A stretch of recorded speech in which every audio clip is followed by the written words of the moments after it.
माननीय सभासदों, माननीय उप सभापति जी,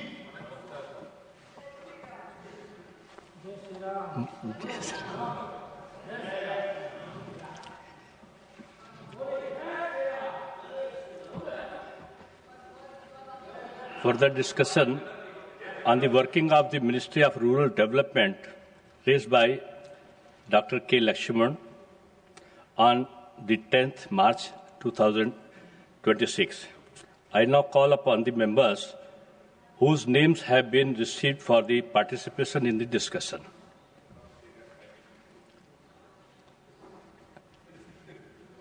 माननीय सदस्य श्री संजय सिंह, 9 minutes.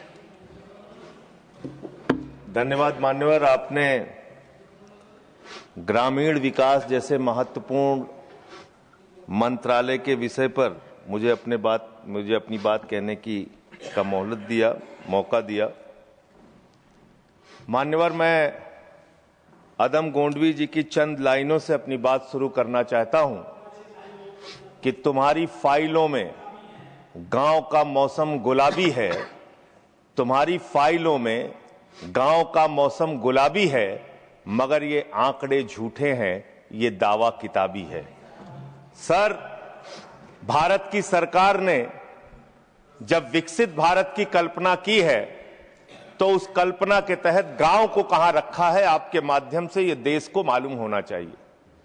हमारे टोटल बजट का भारत सरकार ने जो पूरा बजट 2026 और 27 के लिए प्रस्तुत किया मान्यवर, उसका मात्र 3.6% बजट ग्रामीण विकास के लिए रखा है।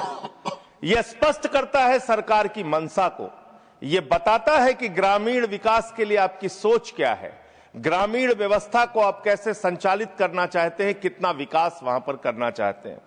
मान्यवर, बहुत सारी योजनाएं गांव के विकास के लिए चलाने का दावा सरकार की ओर से किया जाता है।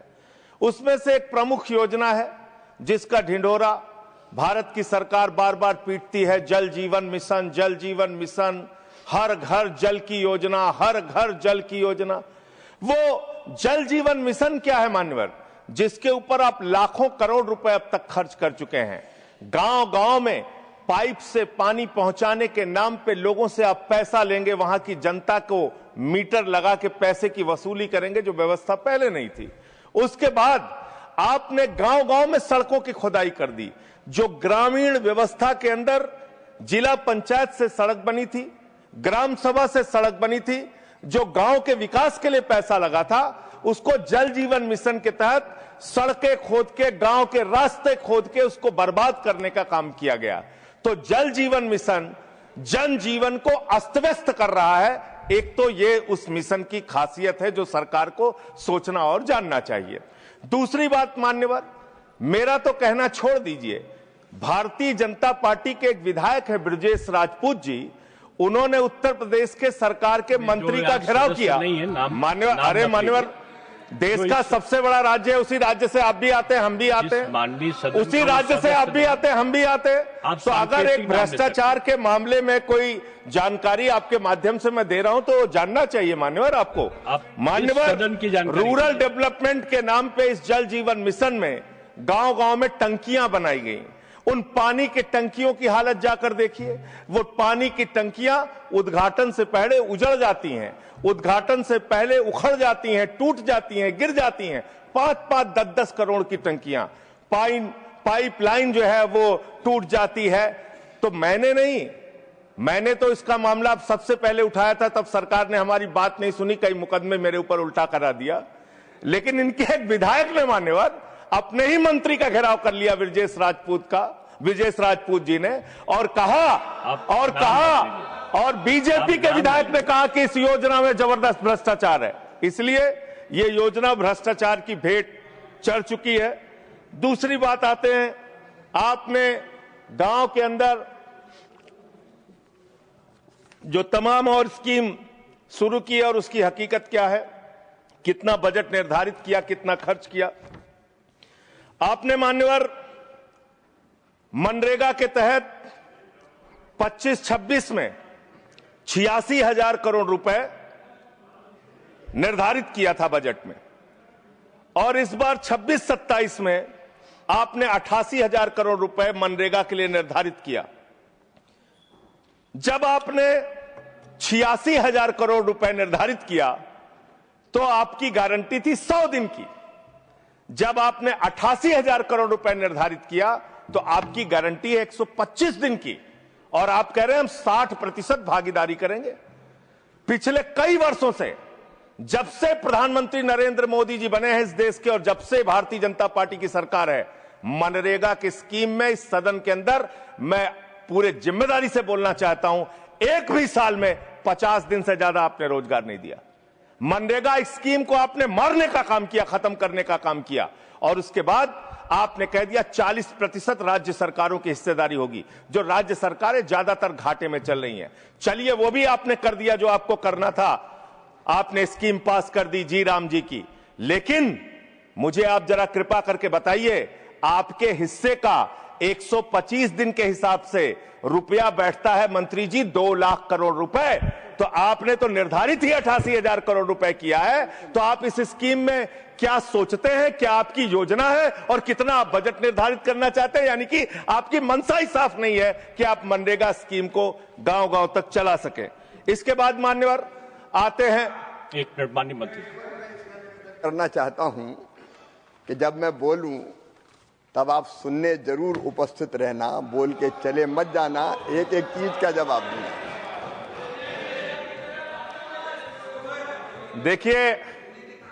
देखिए मान्यवर, भगौड़ा इस समय कौन है पूरा देश जान रहा है। भगौड़ों के बारे में मत कहिए।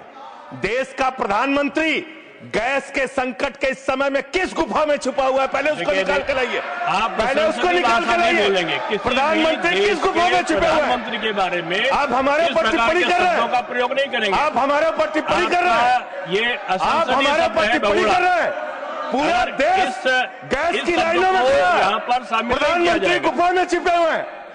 प्रधानमंत्री को निकाल के लाइए, प्रधानमंत्री को निकाल के लाइए। मुद्दों पे बात नहीं करेंगे। इस्तेमाल किया है, ये शब्द ठीक नहीं है। अरे मान्यवर, आप मेरा समय जा रहा है। मान्यवर महोदय, मान्यवर मेरा समय जा रहा है, कृपा करके समय। जी राम जी ने आपको जी राम जी पर रात को 1:30 बजे तक मैंने चर्चा सुनी, और जब उत्तर देने की बारी आई तो विपक्ष भाग गया था। इसलिए मैं निवेदन कर रहा हूं कि रहना जरूर, एक एक चीज का जवाब दूंगा, एक एक चीज का। दूसरी चीज है, जो भगोड़ा शब्द है उसको उसमें शामिल नहीं करेंगे। जी मान्यवर, बात करते हैं ग्रामीण विकास की। आप बात कर रहे हैं, उज्ज्वला स्कीम के तहत 8 से 10 करोड़ सिलेंडर गांव में आपने बांटे हैं, और 10 से 11 करोड़ सिलेंडर के कनेक्शन लोगों ने अपने आप से लिए हैं। 21 करोड़ सिलेंडर के कनेक्शन गांवों में हैं।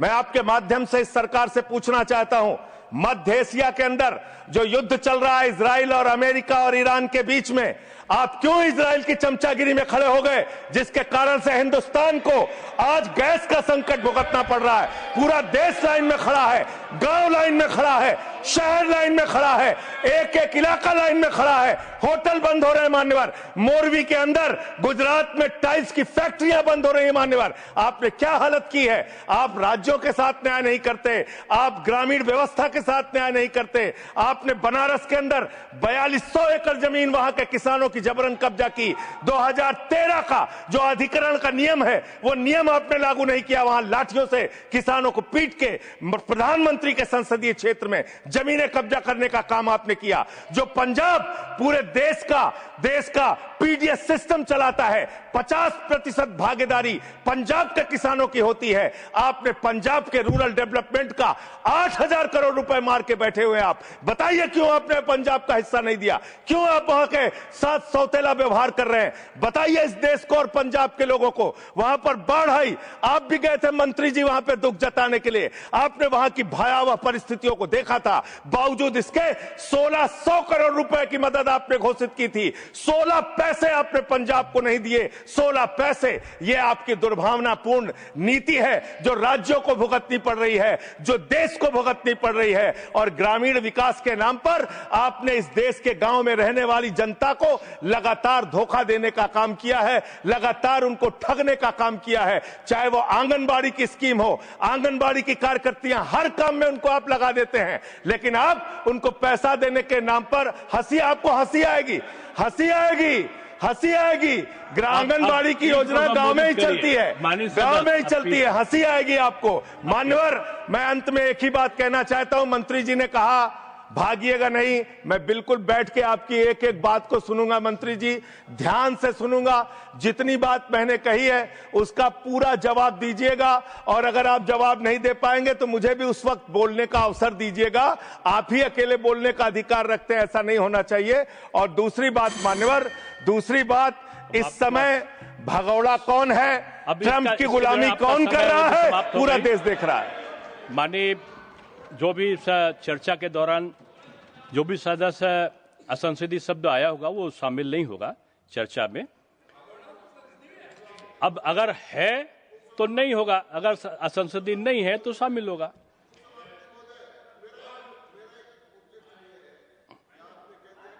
नहीं आएगा, लेकिन आजकल जो व्यवस्था है वो दूर संचार के माध्यम से चली जाती है, इसलिए ये भी व्यवस्था होनी चाहिए कि जिसको रिकॉर्ड में नहीं लिया है वो बाहर भी नहीं जाएगा। अब आपने किस चीज को कहा? जिस चीज को सारी व्यवस्था करेंगे, जेल के शिक्षकों में रहोगे और रहे और रहोगे। नहीं बोल सकते, आप सीधे बात नहीं करेंगे माननीय सदस्य, आप सीधे बात नहीं करेंगे, आप सीधे बात नहीं करेंगे। आप पीठ को संबोधित करिए, आप पीठ को संबोधित करिए। ये आमने सामने बहस का मुद्दा नहीं है। आप संसद में हैं, माननीय संजय सिंह, माननीय सदस्य, आप पीठ को संबोधित करिए।